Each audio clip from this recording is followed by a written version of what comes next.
In one experiment, scientists injected plutonium into 18 patients without their knowledge.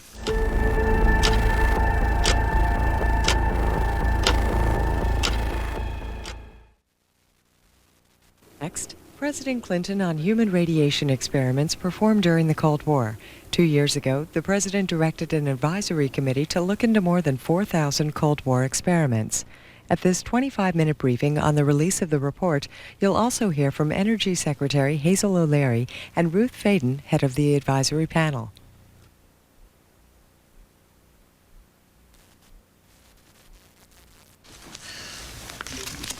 Good morning. There are many important guests in the room this morning, but I think it's important to point out that with us are many family members of citizens who were subject to human radiation experiment and some of the advocates who represent them.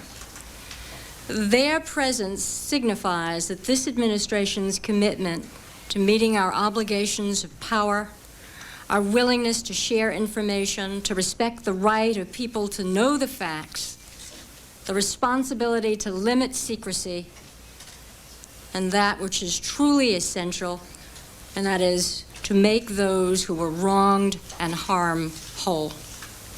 When President Clinton came to Washington, he was dedicated to the task of rebuilding the relationship of trust between the citizens and its government. This advisory committee report, the president's response, and the actions he will direct many of us to take today are all evidence of our commitment and his commitment to rebuild the trust with the American people. Why did we do this? Why did the president direct his administration to open the doors on human radiation experiments? I believe that this openness puts us in a position as a nation to close many chapters of the Cold War, just as the president did by ending nuclear weapons testing for the United States, as the United States and Russia did in pointing our missiles away from each other, and in dismantling warheads and extending the NPT. And today, another step of that openness is coming clean on the human radiation experiments. When the president appointed the advisory committee, he committed our whole government to a massive record search, which included some 840,000 pages and the declassification of some 3,020 documents. And we have made available to the American people these government records because they strike at the heart of the relationship between the American people and their government, and whether the government misused individual citizens. The president committed to do this without knowing where it would lead or whether the records would reveal government mistakes, cause embarrassments, or lawsuits. He did this because he believed that it was the right thing to do. Today, the president receives from Dr. Faden and her colleagues on the President's Advisory Committee a report that tells the story of radiation experiments involving human subjects funded by the government. We did not realize when we began this journey the difficulty of the charge given these citizens. Eminent ethicists, physicians, scientists, citizens, even lawyers. For the past 18 months, the advisory committee members and their staff have devoted much of their lives to this investigation. They sacrificed their weekends, their vacations, and late hours. And in the end, for the committee, their actual working days to review the documents going back for decades. Today, they give us their best judgment as to whether persons were wronged. The nation owes to them, to their families, and to all the staffs that have worked on this issue, the generous gratitude for their public service, and most importantly, for the recommendations which the president will receive shortly. And most of all, we owe a gracious thanks to the family members who are here. Dr. Faden.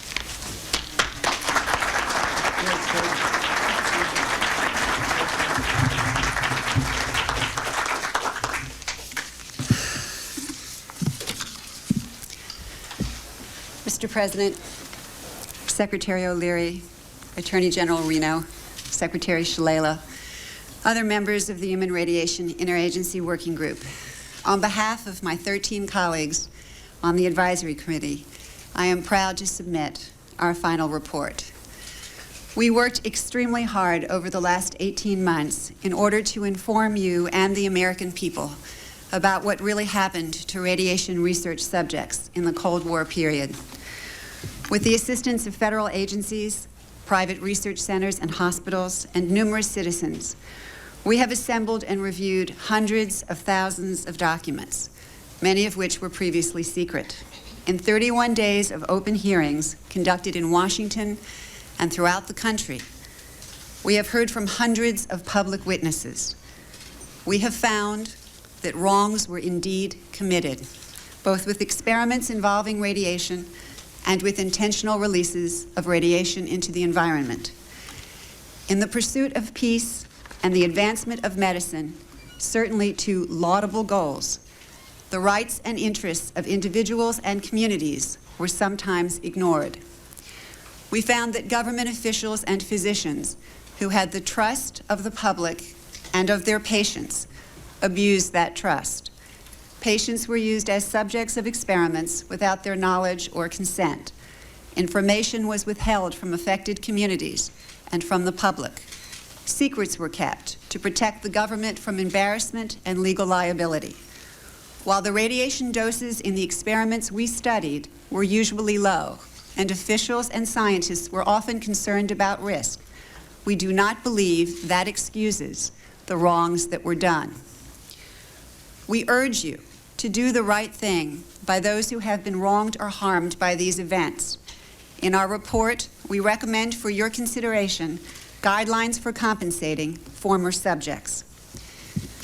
But if we are to keep faith with those who have suffered, we must all do more. Your extraordinary efforts have allowed the American people to learn about a piece of our history that we could not otherwise have understood. You have opened the doors of this nation's records, and they must stay open. You have recognized the price of secrecy in research for what it is, a legacy of cynicism and a legacy of distrust. If we are to keep faith with those who have suffered, we must do everything possible to guarantee that what happened to them never happens again. The committee learned that research safeguards have come a long way since the Second World War. Americans can and should feel much more secure about medical research today, but the system remains imperfect. I urge you to carefully review the committee's findings and recommendations. Both the government and research institutions must do all they can to protect our fellow citizens. If this committee's work is to mean anything, it has to be that 50 years from now, there does not have to be another presidential committee charged with investigating allegations of abuses of human subjects. There should never be another such advisory committee. Information must not be concealed again from people in their own time, so that it takes 2 generations for the truth to come out. Mr. President, your leadership in this area has been indispensable. Without your willingness to open government files to our scrutiny, our work would have been totally impossible. We could not have done it. Your staff, your cabinet and agency heads and their staffs have been supportive at every turn. We have had every request met, but always with great respect for our independence. You've set a new standard for open government in an area that has been largely secret for 50 years. We on the committee are both honored and grateful that you have taken our work so seriously. I hope that we have met the challenge that you put before us 18 months ago. On behalf of the committee and of our staff, thank you for this extraordinary opportunity to serve our nation. It has been a true privilege.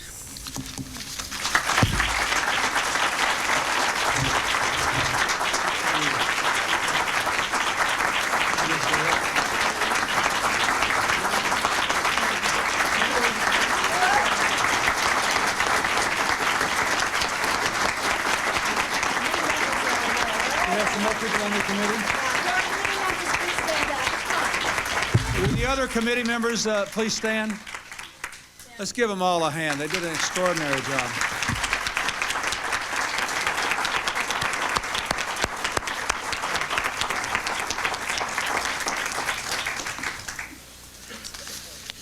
Let me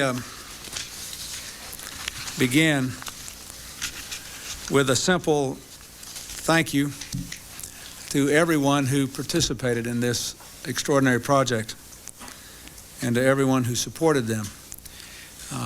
I am especially glad to see here today Senator Glenn, who's been so active in working on the medical ethics issue, Congressman Markey, who's worked on this issue for a very long time, Congressman Frost, Secretary Shalala, Deputy Secretary of Veterans Affairs Herschel Gober, and of course the Attorney General, who basically tries to get us all to do the right thing all the time. I want to thank Secretary O'Leary for her extraordinary devotion to this cause, and you heard in her remarks basically the way that she views this. It's a part of her ongoing commitment to finish the end of the Cold War. And perhaps no energy secretary has ever done as much as she has to be an advocate, whether it is for continued reforms within the Energy Department or her outspoken endorsement of the strongest possible commitment on the part of the United States to a comprehensive test ban treaty, which I believe we will achieve next year, in no small measure thanks to the support of the Secretary of Energy. And of course, I want to thank Dr. Ruth Faden for her extraordinary commitment of about a year and a half of her life to this unusual but important task. And all of you who served on the committee, I remember the first time we put this committee together, I looked, I said, that's a pretty distinguished outfit. I wish I could give them 5 or 6 jobs to do. Thank you. I'll expect you back next Monday, and then we'll... I do thank you so much for the work you have done. Let me tell you that just as this is an important part of the efforts that Secretary O'Leary outlined, I saw this committee as an indispensable part of our effort to restore the confidence of the American people in the integrity of their government. All of these political reform issues, to me, are integrated. When I became the president, I realized we had great new economic challenges, we had profound social problems, that a lot of these things had to be done by an energized American citizenry, but that our national government had a role to play in moving our country through this period of transition. And in order to do it, we needed to increase the capacity of the government to do it through political reform, but we also needed, as much as anything else, to increase the confidence of the American people, that at the very least they could trust the United States government to tell the truth and to do the right things. So you have to understand that for me, one reason this is so important is that I see it as part of our ongoing effort to give this government back to the American people. Senator Glenn's long effort to get Congress to apply to itself the same laws it imposes on the private sector. The restrictions that I imposed on members of my administration in high positions for lobbying for foreign governments, and when the lobby bill failed in the Congress, I just imposed it by executive order on members of the executive branch.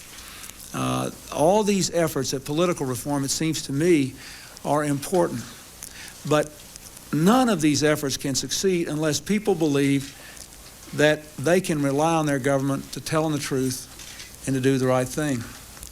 We have declassified thousands of government documents, files from the Second World War, the Cold War, President Kennedy's assassination. These actions are not only consistent with our national security, they are essential to advance our values. So, to me, that's what this is all about. And to all those who represent the families who have been involved in these incidents, let me say to you, I hope you feel that your government has kept its commitment to the American people to tell the truth and to do the right thing. We discovered soon after I entered office that with the specter of an atomic war looming like Armageddon, far nearer than it does today, the United States government actually did carry out on our citizens experiments involving radiation. That's when I ordered the creation of this committee. Dr. Faden and the others did a superb job. They enlisted many of our nation's most significant and important medical and scientific ethicists. They had to determine first whether experiments conducted or sponsored by our government between 1944 and 1974 met the ethical and scientific standards of that time and of our time. And then they had to see to it that our research today lives up to nothing less than our highest values and our most deeply held beliefs. From the beginning, it was obvious to me that this energetic committee was prepared to do its part. We declassified thousands of pages of documents. We gave committee members the keys to the government's doors, file cabinets, and safes. For the last year and a half, the only thing that stood between them and the truth were all the late nights and hard work they had to put in. This report I received today is a monumental document in more ways than one. But it is a very, very important piece of America's history, and it will shape America's future in ways that will make us a more honorable, more successful, and more ethical country. What this committee learned, I would like to review today with a little more detail than Dr. Faden said, because I think it must be engraved on our national memory.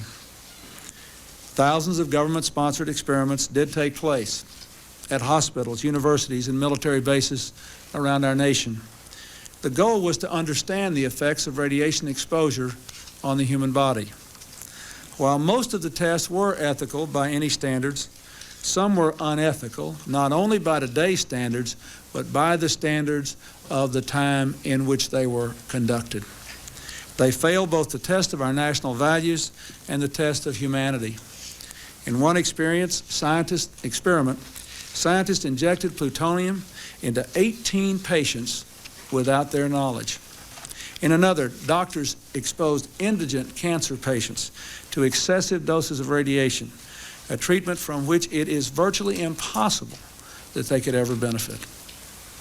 The report also demonstrates that these and other experiments were carried out on precisely those citizens who count most on the government for its help, the destitute and the gravely ill. But the dispossessed were not alone. Members of the military, precisely those on whom we and our government count most, they were also test subjects. Informed consent means your doctor tells you the risk of the treatment you are about to undergo. In too many cases, informed consent was withheld. Americans were kept in the dark about the effects of what was being done to them. The deception extended beyond the test subjects themselves to encompass their families and the American people as a whole. For these experiments were kept secret, and they were shrouded not for a compelling reason of national security, but for the simple fear of embarrassment, and that was wrong. Those who led the government when these decisions were made are no longer here to take responsibility for what they did. They're not here to apologize to the survivors, the family members of the communities whose lives were darkened by the shadow of the atom and these choices. So today, on behalf of another generation of American leaders and another generation of American citizens, the United States of America offers a sincere apology to those of our citizens who were subjected to these experiments, to their families, and to their communities. When the government does wrong, we have a moral responsibility to admit it. The duty we owe to one another to tell the truth and to protect our fellow citizens from excesses like these is one we can never walk away from. Our government failed in that duty, and it offers an apology to the survivors and their families, and to all the American people who must be able to rely upon the United States to keep its word, to tell the truth, and to do the right thing. We know there are moments when words alone are not enough. That's why I'm instructing my cabinet to use and build on these recommendations, to devise promptly a system of relief including compensation that meets the standards of justice and conscience. When called for, we will work with Congress to serve the best needs of those who were harmed. Make no mistake, as the committee report says, there are circumstances where compensation is appropriate as a matter of ethics and principle. I am committed to seeing to it that the United States of America lives up to its responsibility.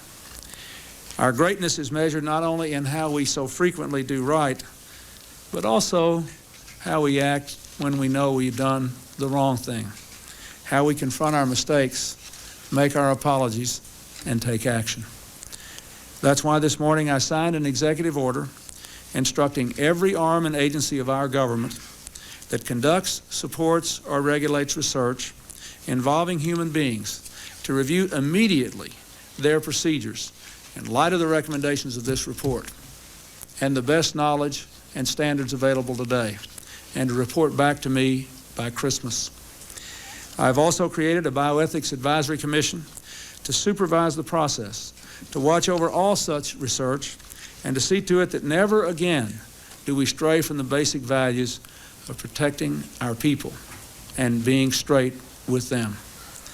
The report I received today will not be left on a shelf to gather dust.